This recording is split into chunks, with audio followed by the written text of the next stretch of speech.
Muy buenas tardes a todos. Hoy tenemos, el agrado de contar con la presencia del profesor de la Universidad Católica, Edmundo Beteta Obreros. El profesor Edmundo es economista, Master of Arts in Economics por la Universidad de Georgetown, con más de 20 años de experiencia en investigación, docencia y consultoría en políticas sociales y finanzas públicas. Ha trabajado en los gobiernos de Chile como coordinador de evaluaciones de impacto en la Dirección de Presupuestos del Ministerio de Hacienda, y Perú como asesor del despacho del viceministro de Hacienda del Ministerio de Economía y Finanzas, como presidente ejecutivo de la Autoridad Nacional del Servicio Civil y como jefe del Seguro Integral de Salud. Ha colaborado también con organismos internacionales en procesos de reforma del sector público. Ha sido profesor e investigador asociado en el Departamento de Economía de la Universidad de Chile y director ejecutivo del Centro de Investigaciones Sociológicas, Económicas, Políticas y Antropológicas, el CICEPA, de la Católica. Actualmente es profesor del Departamento de Economía y de la Escuela de Gobierno y Políticas Públicas de la PUC y director ejecutivo del Centro de Consultoría y Servicios Integrados InnovaPUC de esta casa de estudios. Bueno, la amplia experiencia del profesor Edmundo Beteta, quien hoy día pues nos va a deleitar, con su presentación. Adelante. Gracias, Yuliño, gracias a este esfuerzo podemos comunicarnos y vamos a conversar sobre una política pública fundamental que es la política de salud, y nos vamos a concentrar en el papel que tiene un economista. Y para seguir acotando el tema, que es tremendamente complejo, vamos a conversar sobre una de las múltiples aristas del problema de política, que es el financiamiento de la salud.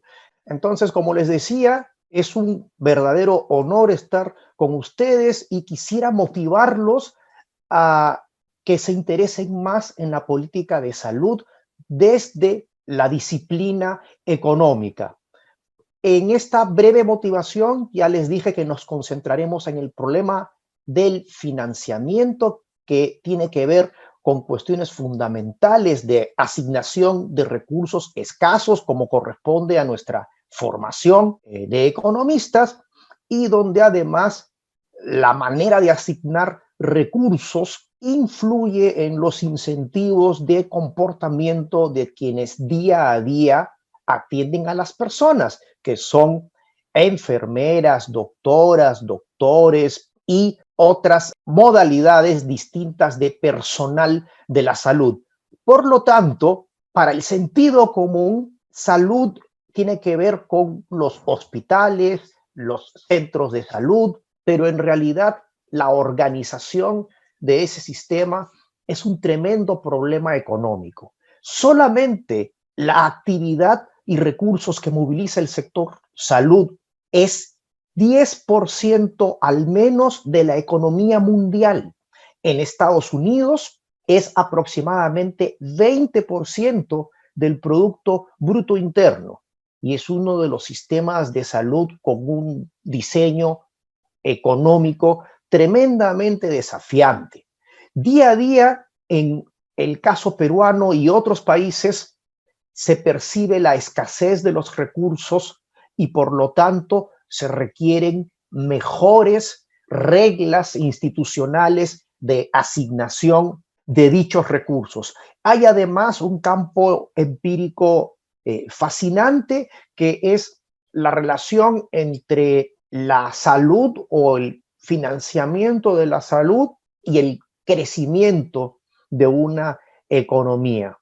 Y la relación existe bidireccionalmente, porque por un lado, cuando una economía crece o cuando una economía familiar tiene más ingresos, puede acceder a mejores servicios de salud, a mejor bienestar de sus miembros, y eso también ocurre a nivel país. Los países que crecen empiezan a mejorar la esperanza de vida, la salud de madres y niños, y por lo tanto empieza a reducirse la mortalidad, también empieza a reducirse desnutrición de niñas y niños, solo por el efecto del mejoramiento de la economía en promedio. Pero ocurre también a la inversa, que si un país sabe gastar correctamente, es decir, si sabe financiar correctamente sus servicios de salud y asignar recursos escasos, puede contribuir de manera significativa al crecimiento de la economía, porque si las personas están más sanas, tienen más posibilidades de desarrollar sus funcionalidades como seres humanos, entre ellas trabajar y ser más productivos. Entonces es un tremendo problema económico el de financiamiento que tiene tres grandes aristas.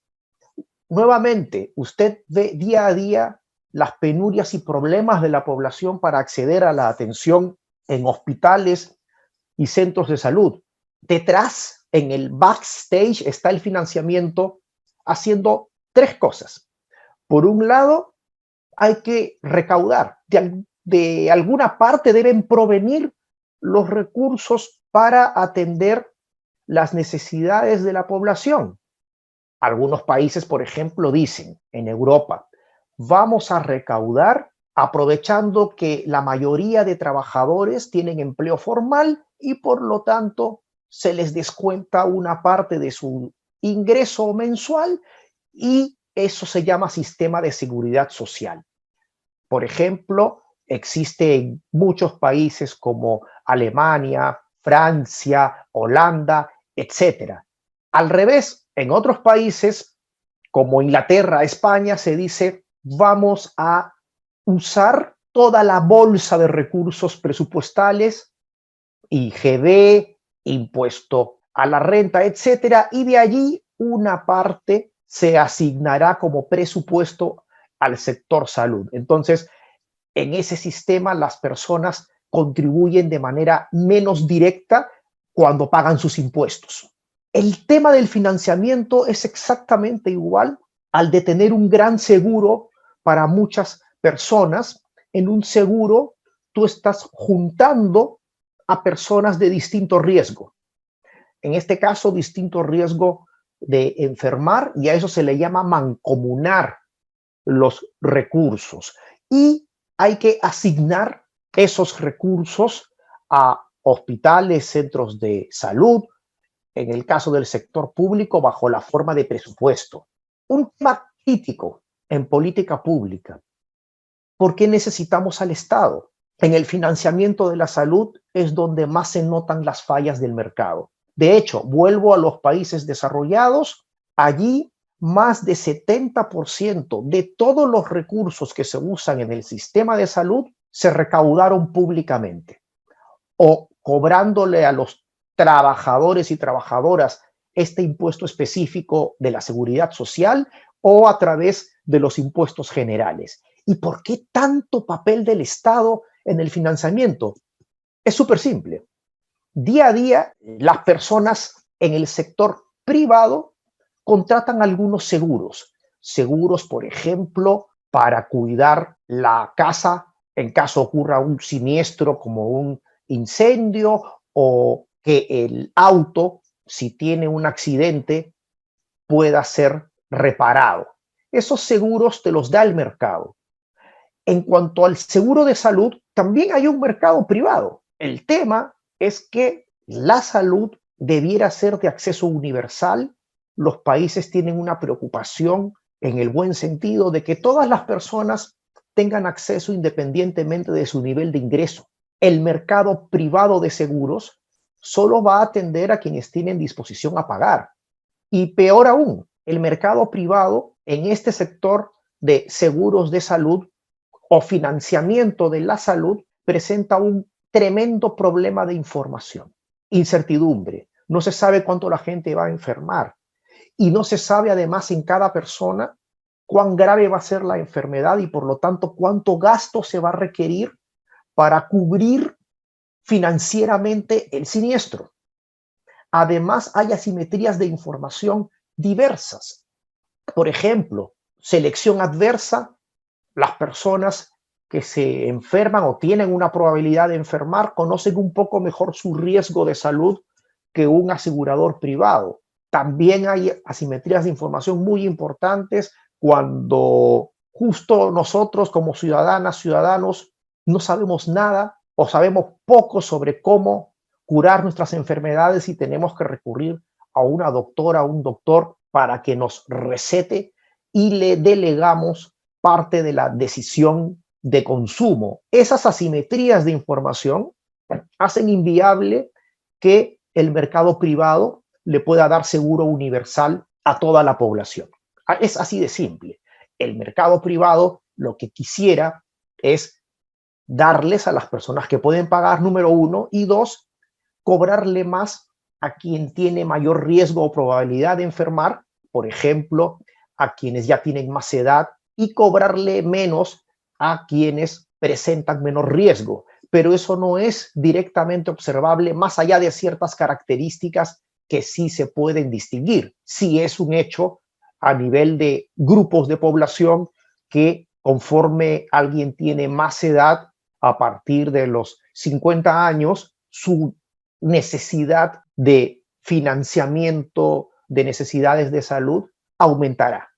Pero la magnitud se desconoce y en ese conjunto de asimetrías fuertes de información, los seguros tratan de cuidarse y solo atienden a ciertos segmentos de la población donde tienen más garantías de que podrán hacer un negocio como es la legítima expectativa de cualquier empresa privada.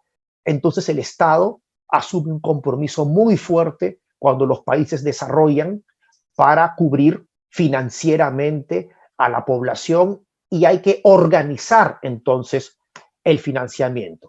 Si tuviésemos que resumir de manera muy general cómo le ha ido al Perú en cuanto al financiamiento y los resultados en salud, algunos datos claves. Así como en la economía en general, tomamos algunos indicadores, quienes más se preocupan por la eficiencia, miran el PBI, por ejemplo, quienes más se preocupan por la equidad, miran el coeficiente Gini o miran la evolución de la pobreza o el índice de desarrollo humano.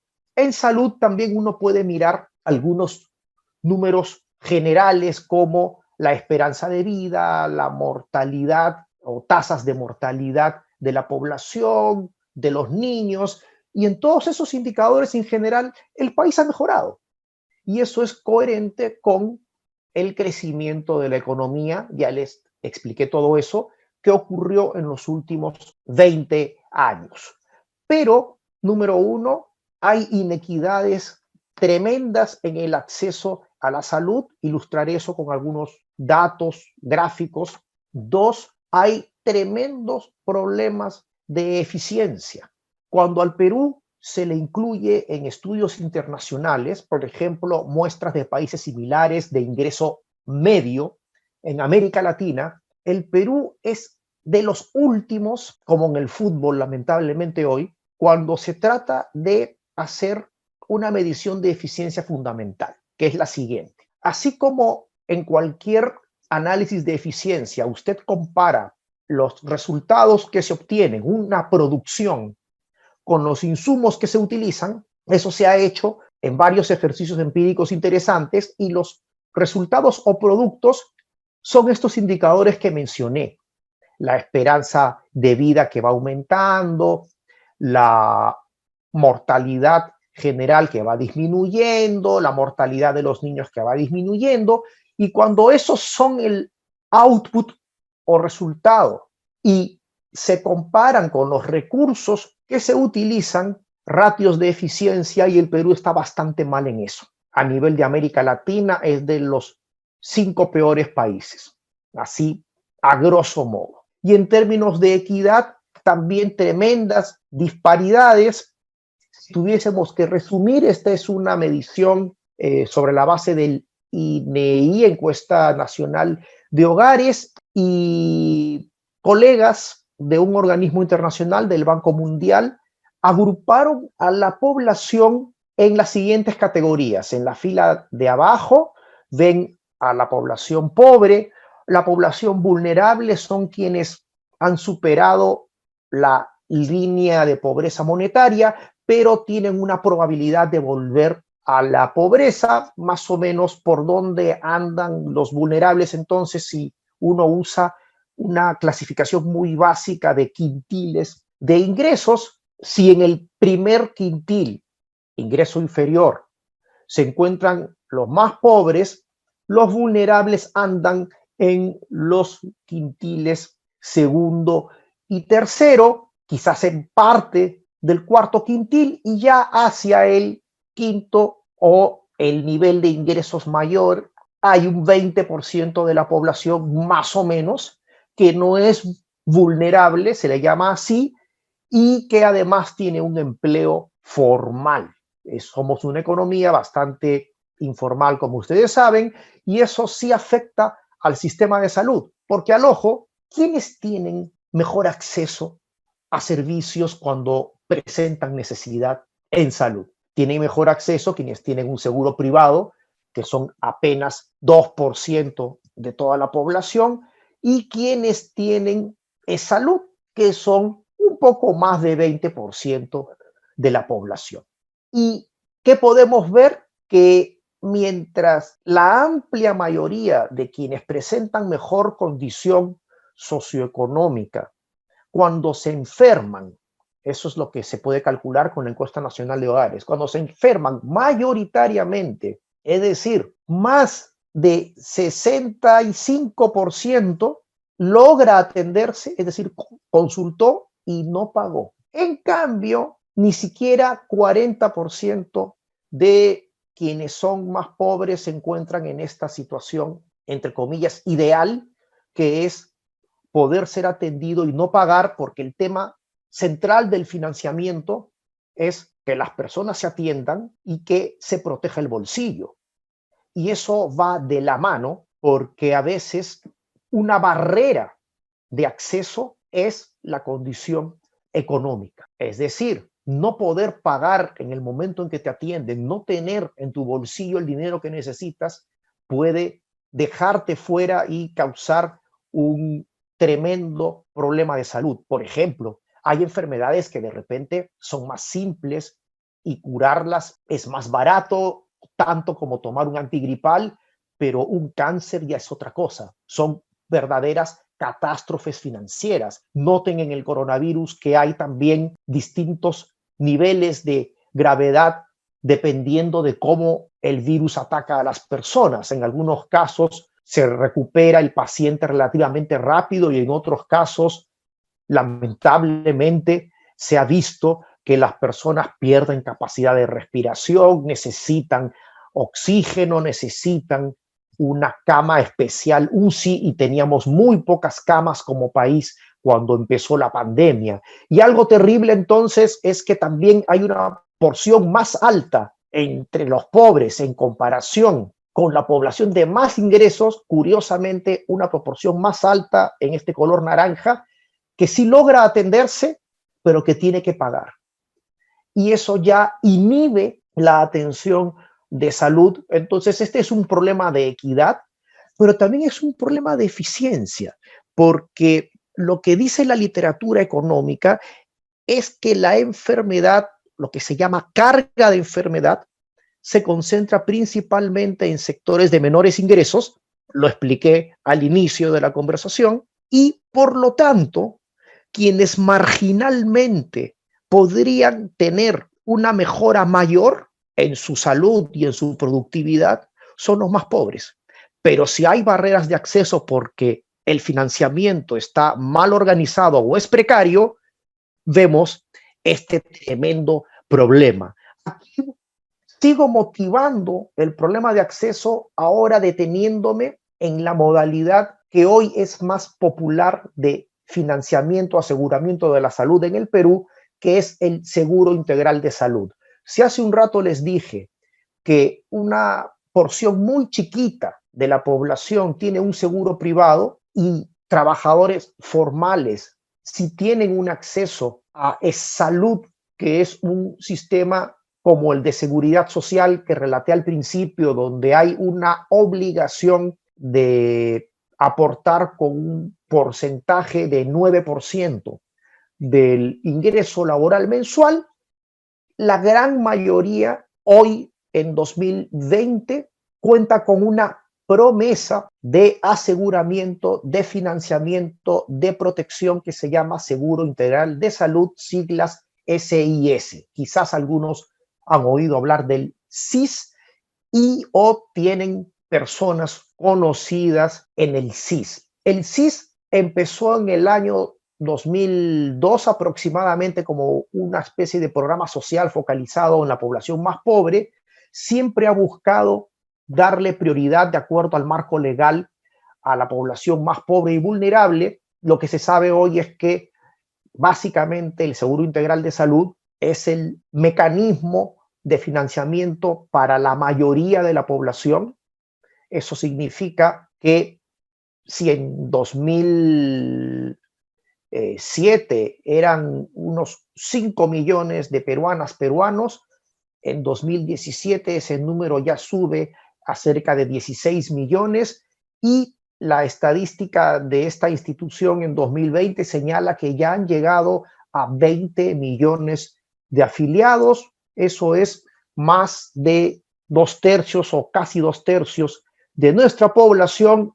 ¿Y cuál es el problema que quiero motivar? Qué terrible, vean los números de la izquierda, que la tendencia dice que conforme se fue masificando el Seguro Integral de Salud, se redujo o se estancó el acceso. ¿Qué cosa es el acceso? Es poder atenderse cuando uno lo necesita. Entonces, en la encuesta nacional de hogares, la gente reporta si se enfermó o tuvo un malestar importante en las últimas semanas y si logró ser atendida. Entonces, ¿qué porcentaje de los que se enferman o tienen malestar logran atenderse? Es el acceso, y en ese conjunto de datos se excluyen los de personas que primero dicen que tuvieron algún malestar, pero después dijeron que no era algo importante, que no era grave y que no era necesario buscar atención. Por ejemplo, ahí están los que de repente tuvieron un resfrío leve o alguna herida que se podía resolver de manera casera. Entonces esa gente no está incluida. Acá estamos hablando solo de quienes tienen un malestar que requirió atención de salud. Una amplia mayoría de afiliados del Seguro Integral de Salud no recibe atención. Los últimos datos de la ENAO de 2019, antes del COVID, ya indicaban que apenas 31% de afiliados del SIS que se enferman logran ser atendidos en un hospital o centro de salud.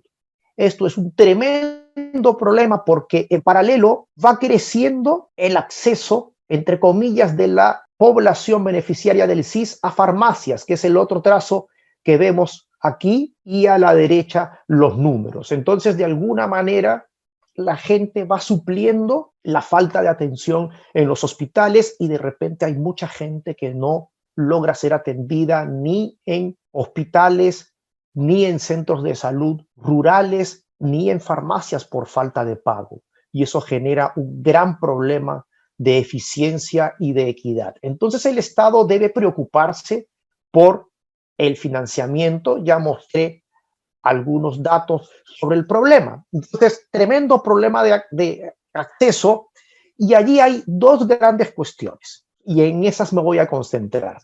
La número uno es que en general el financiamiento en salud en el Perú es chiquito en comparación con otros países de América Latina.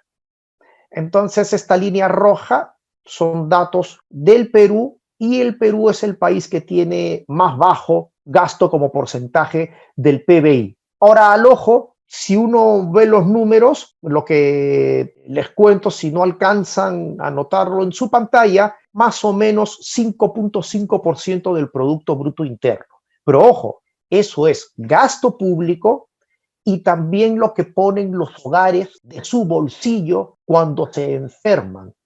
Y esa parte es terrible, porque más o menos 1/3 de todo el gasto en salud que ocurre en el Perú lo ponen los hogares cuando se enferman, Y en el caso de afiliados del Seguro Integral de Salud, es terrible que en los últimos años cerca de 40% de los asegurados simplemente tiene que pagar cuando se atiende. Y eso se llama gasto de bolsillo, y el gasto de bolsillo es un problema de equidad y también un problema de eficiencia. Entonces, ¿necesitamos financiamiento público? Sí. El sistema público de salud, primer hecho, tiene un financiamiento como porcentaje del PBI relativamente bajo respecto de otros países de América Latina y también respecto de las recomendaciones internacionales. Si la Organización Mundial de la Salud dice que el gasto público debería ser de 6%, en Inglaterra, por ejemplo, es prácticamente 9% el financiamiento público. En el Perú, el financiamiento público, si usted suma lo que contribuyen trabajadoras, trabajadores formales a salud y lo que indirectamente desde los impuestos se convierte en presupuesto del sector público, todo eso es apenas 3.3% del PBI, lejos de las recomendaciones, lejos de los países desarrollados. Ojo que aún así, en los últimos 15 años, el presupuesto peruano en salud, sector público, ha crecido más de 3 veces. Crecimiento en el presupuesto sí ha existido, aparentemente insuficiente frente a las necesidades ciudadanas y con problemas de eficiencia en la gestión, y eso es política precaria de financiamiento. Entonces, es un sistema subfinanciado y es un financiamiento mal organizado. Voy a concentrarme en los siguientes minutos solo en el segundo tema, que es el de mala organización del financiamiento, para en positivo definir cómo los economistas podemos contribuir en el bicentenario para empezar a remontar este partido con el marcador en contra, porque los problemas que estoy mencionando, y estaba en los gráficos, ya existían antes de la pandemia. Y precisamente estos problemas que existían antes de la pandemia son sin duda uno de los determinantes de que al país le haya ido tan mal respecto de países vecinos, y también nos ha ido muy mal, como ustedes saben, a nivel mundial. Por ejemplo, hemos sido de los peores países del mundo en la letalidad del coronavirus. Y eso, como siempre decimos en economía, no es una casualidad, es endógeno, queridas colegas, queridos colegas. Y es endógeno en gran medida, esa es mi hipótesis, porque existen un conjunto de problemas de implementación de la política de financiamiento. ¿Cuál es el primero que quiero destacar como para ir de inmediato a la agenda de desafíos? Y esto es solo un resumen en aras de usar bien el tiempo escaso. Uno, antes de que haya financiamiento, tiene que haber un cerebro, por así decirlo, o un planificador central que hace las veces del agente que define la función objetivo.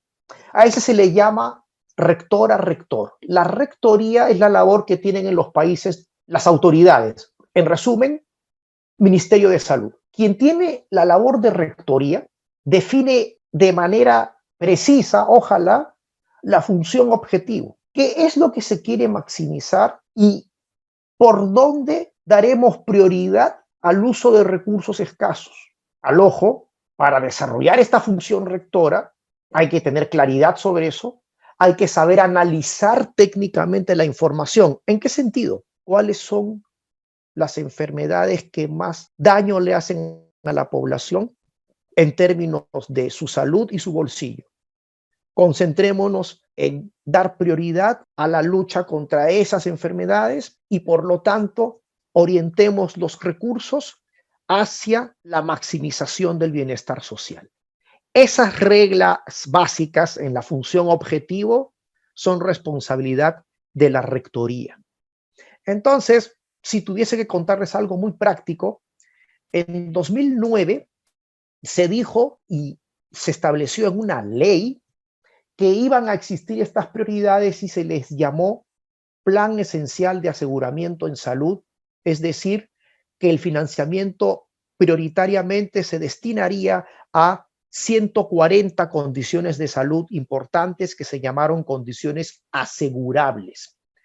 Esa promesa no se cumplió. Tener una especie de plan o lista de prioridades, plan de beneficios en salud, debió ser un referente para, uno, costear las necesidades de financiamiento; dos, definir las inversiones, el equipamiento de los hospitales, las inversiones en los centros de salud, en las postas, para que esas prioridades sean las primeras en ser atendidas. Es decir, para que la oferta sea coherente con estas prioridades. Entonces, nada de eso se cumplió.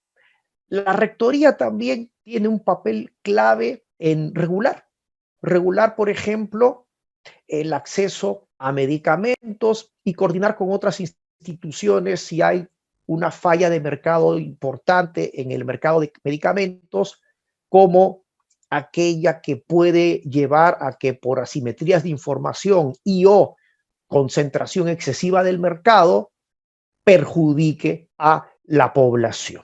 Entonces, la función rectora tiene varias cosas que hacer. También velar por la calidad. Así como usted ve en educación que hay una superintendencia que da licenciamiento a las universidades, en salud existe una superintendencia que se llama SUSalud, pero no hace nada como SUNEDU en términos de calidad. Y en términos de calidad hay tremendos problemas, tanto en hospitales, centros de salud públicos como privados. En el sector privado hay muchos establecimientos o lugares que son informales, donde la gente se puede morir.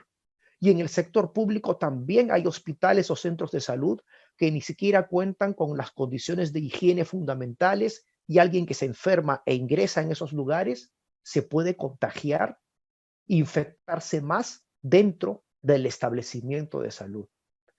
La falta de rectoría genera este tipo de problemas centrales y malgasto en la asignación de los recursos, y eso lleva a que el gasto en salud tenga menos impacto que en otros países en la eficiencia, en la salud, en el crecimiento de la economía. Entonces, definir prioridades es un tema clave.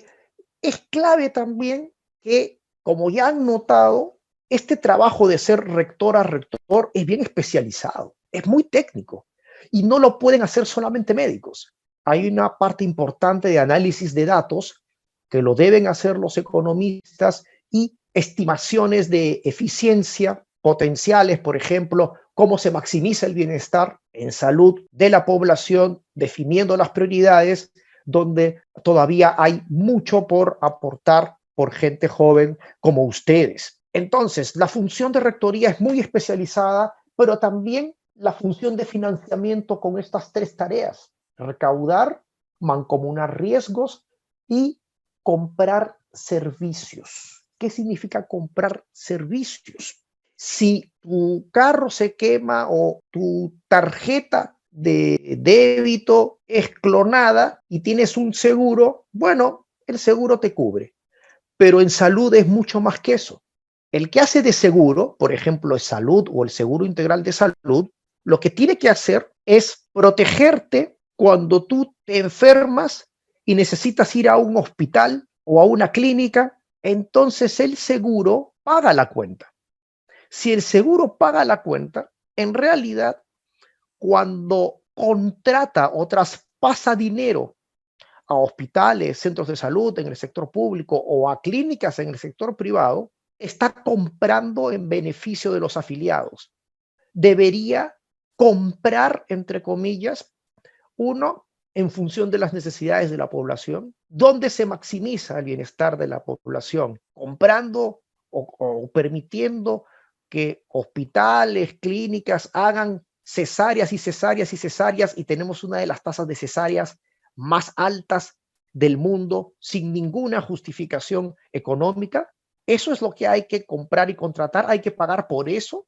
¿O más bien hay que incentivar que los partos sean normales y hechos con calidad y costos razonables?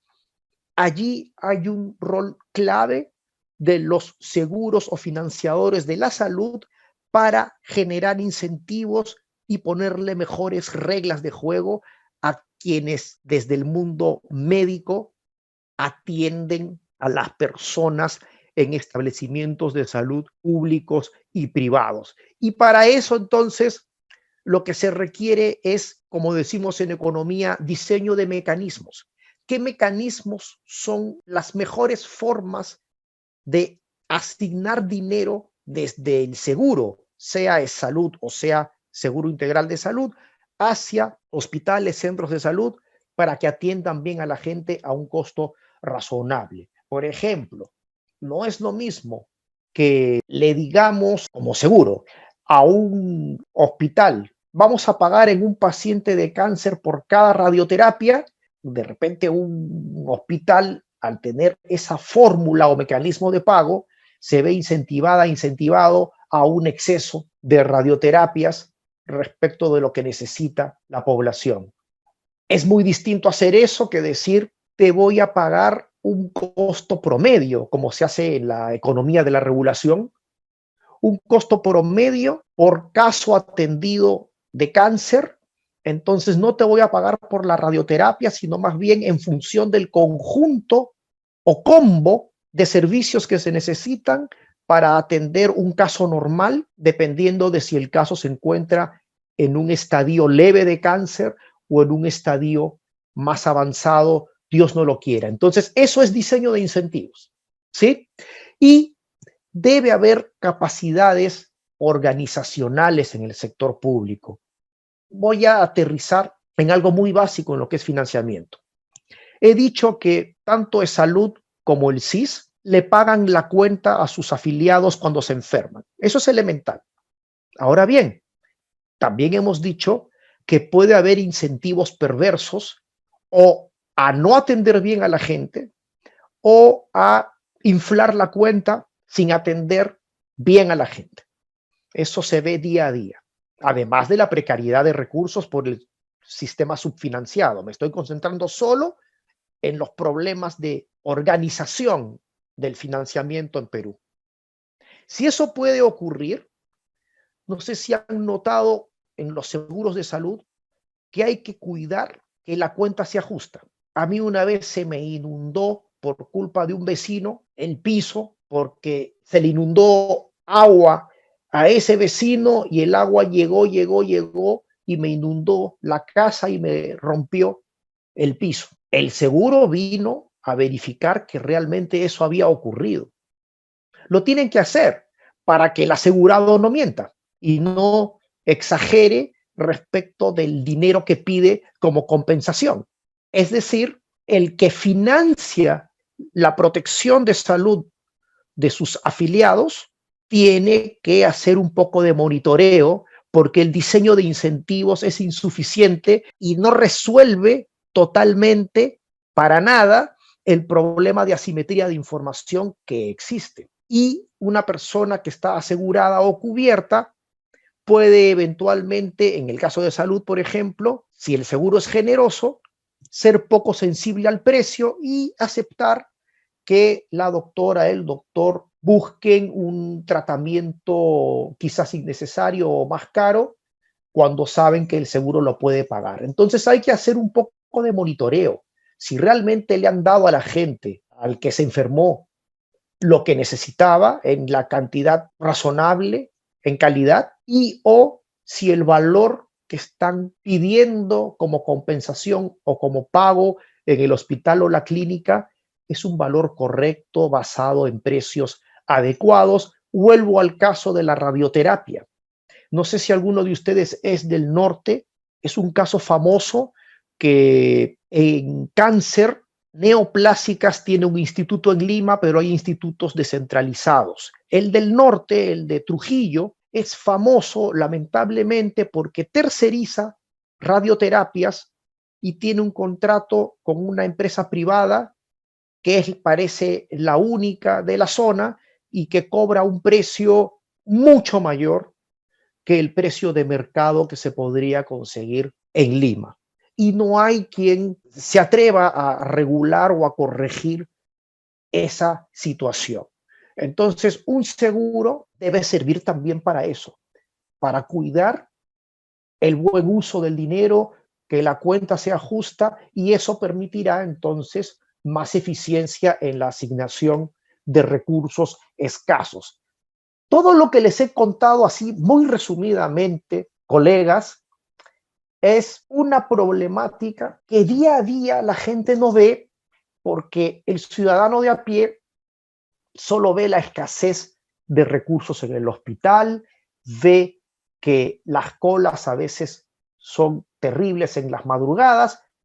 En la época más dura de la cuarentena ni siquiera había atención y mucha gente empezó a enfermarse de otras cosas distintas de coronavirus y no tuvo la oportunidad de recibir cuidado y muchos se quedaron en su casa.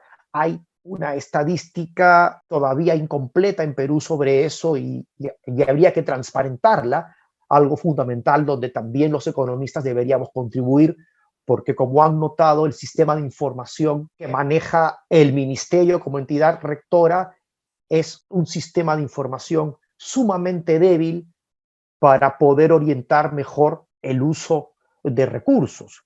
Entonces, estamos planteando un conjunto de problemas que cuando se miran en positivo, entonces generan una agenda de por dónde hay que orientar la política de financiamiento de la salud hacia el bicentenario. Ya lo dije, hay ciertos aspectos de la rectoría que son débiles y eso es elemental por lo siguiente. Es muy extraño que quienes abnegadamente ejercen la labor del cuidado de la salud, las doctoras, los doctores, enfermeras, enfermeros, etcétera, es muy raro que ellos y ellas que están preparados profesionalmente para atender la enfermedad tengan la capacidad de diseñar e implementar políticas. Yo estoy seguro de que esto lo están entendiendo, porque lo que les he contado significa que hay que tener una inteligencia distinta, hay que tener una capacidad de obtener información, procesarla y elaborarla solamente para definir prioridades, solamente para definir los costos, solamente para definir algo así como guías clínicas o protocolos. ¿Qué son esas guías clínicas? Son como las funciones de producción para atender ciertas enfermedades. Un tratamiento de apendicitis debería ser estándar en promedio y contener tantas dosis de medicamentos, tantas horas de atención de la enfermera, de la doctora. Es como una aproximación de función Leontief que permite después calcular un costo estándar, y si uno tiene así sucesivamente una lista de prioridades, entonces uno puede plantearse seriamente el presupuesto que se necesita en el futuro para atender esas prioridades y en función de los problemas fiscales que ya tenemos, ir definiéndole a los ciudadanos promesas creíbles y haciendo escalables esas promesas en función de la disponibilidad de recursos, lo que llamamos en economía el espacio fiscal. Ya hemos visto que esta función de compra, que es la que realizan los aseguradores, en el caso del sector público hay dos, siempre se ha dicho que lo ideal es que sea solo uno. Yo estoy de acuerdo, pero han crecido bajo lógicas muy distintas el sistema de salud y lo que tiene a su cargo el SIS, y no es trivial hacerlo. Se necesita una capacidad técnica sumada a una férrea voluntad política, porque tratar de fusionar SIS con salud tiene a hartos opositores, siendo un objetivo muy deseable para los próximos años, y habrá que ver cómo construirlo gradualmente, pero el primer requisito es voluntad política, y a quien haga la función de asegurador, si hoy sigue existiendo o en 2021 esta duplicidad donde el CIS atiende a una población y salud a otra, que al menos sepan pararse bien como un financiador que pueda diseñar incentivos, mecanismos de pago adecuados, que cuiden el dinero público y atiendan a la gente con mayor celeridad, eficacia, calidad, e ir resolviendo de manera creíble este problema de un sector subfinanciado y donde uno día a día ve mala gestión. Y ese es el tema central.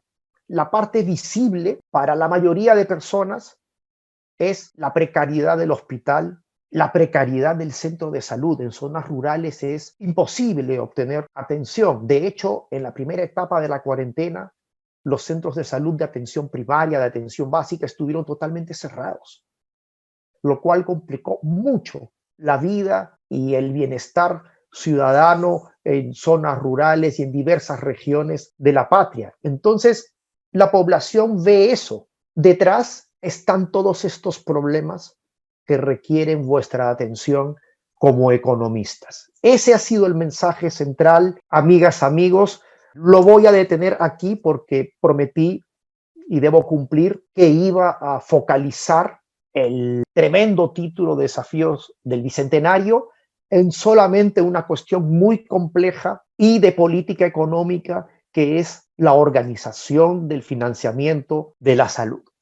Espero que los haya podido motivar y hay un espacio, Yuliño, como para escuchar algunos comentarios o de repente aclarar algunos puntos, como ustedes gusten. Muchas gracias, querido profesor Edmundo Beteta. Siempre escucharlo, creo que los jóvenes que hoy lo han escuchado se van muy enriquecidos en la parte de políticas de salud, ¿no? Qué es lo que hay que hacer, los desafíos que se nos vienen. Siempre es un gusto escucharlo, ¿no? Ustedes han sido testigos, digamos, de las buenas ideas que tiene pues el profesor Edmundo. Bueno, a todos los chicos que tienen algún tipo de duda con respecto a la presentación, por favor les voy a agradecer, lo puedan plantear a través del chat. De repente algún punto lo podemos explicar o de repente hay algún tema de su interés particular, una o dos preguntas de repente. Me parece que los dejó atónitos con la presentación. Bueno, como le dije, estamos profundamente agradecidos por la ponencia. Creo que todos hemos aprendido porque, digamos, estos temas no se ven en profundidad en la universidad. Así que encantado de escucharlo y seguramente para el próximo año, que es el año del Bicentenario, estas ideas van a sumar y muchísimo, ¿no? Gracias, Yuliño, y para mí lo más importante es que ustedes como economistas hayan entendido todo lo que pueden aportar en política pública. Y este es un sector, salud, donde se les necesita. Eso es lo central que hemos tratado de motivar el día de hoy, Yuliño. Muchas gracias a ti y a Infox por esta invitación y a todos por su paciencia y su tiempo, que es muy valioso. Muchas gracias, querido profesor Edmundo. Como le digo, creo que el mensaje es muy bueno, ¿no? La generación del Bicentenario, esta generación que en las últimas semanas ha estado muy activo, creo que tiene un rol fundamental en políticas públicas, ¿no? En nombre de todos le agradezco la motivación también y creo que ese mensaje es muy bueno, ¿no? De que cada vez más jóvenes se involucren, en este caso, con el desarrollo del país, ¿no? Porque la salud es un ámbito fundamental, en este caso, el desarrollo. Un abrazo. Gracias, gracias. Un abrazo para todos. Cuídense mucho, gracias.